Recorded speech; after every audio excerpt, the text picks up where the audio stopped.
Je m'appelle Coraline, donc je suis directrice d'agence d'Inavail sur Bar-sur-Seine, donc sur le sud de l'Aube, depuis 21 janvier 2020. Préparée. Je suis quelqu'un qui est beaucoup dans l'anticipation, j'aime bien savoir où je vais et voilà, c'est comme ça, tout est timé, tout est cadré, donc je suis beaucoup préparée. Vendredi, week-end.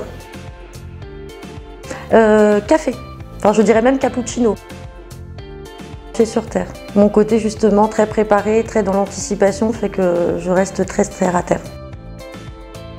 Et bah or, je trouve que ça reste un métal précieux donc je vais opter pour l'or.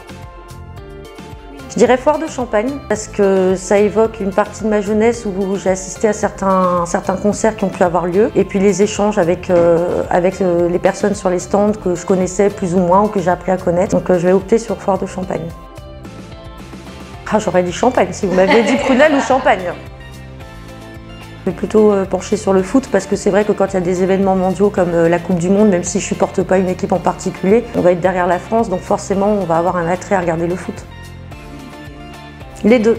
Donc en fait ma famille est originaire de l'Aube, du côté de Bar-sur-Seine, mes grands-parents étaient viticulteurs. Mais pendant 18 ans j'ai vécu en Afrique parce que mon père était expatrié. Donc pendant 18 ans j'étais en Côte d'Ivoire et donc je suis revenue naturellement pour mes études à Troyes. Et puis je me suis mariée avec quelqu'un du secteur et donc je reviens aux origines familiales.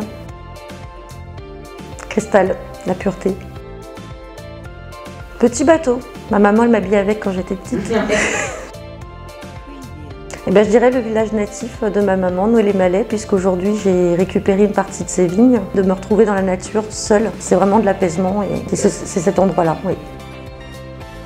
Alors mon rêve, c'est pas un défi parce que c'est toujours réalisable, mon rêve ça serait de partir en Côte d'Ivoire pour que mes enfants et mon mari puissent découvrir là où j'ai vécu. Ça me permettrait de revenir aux sources et puis de le partager avec les miens.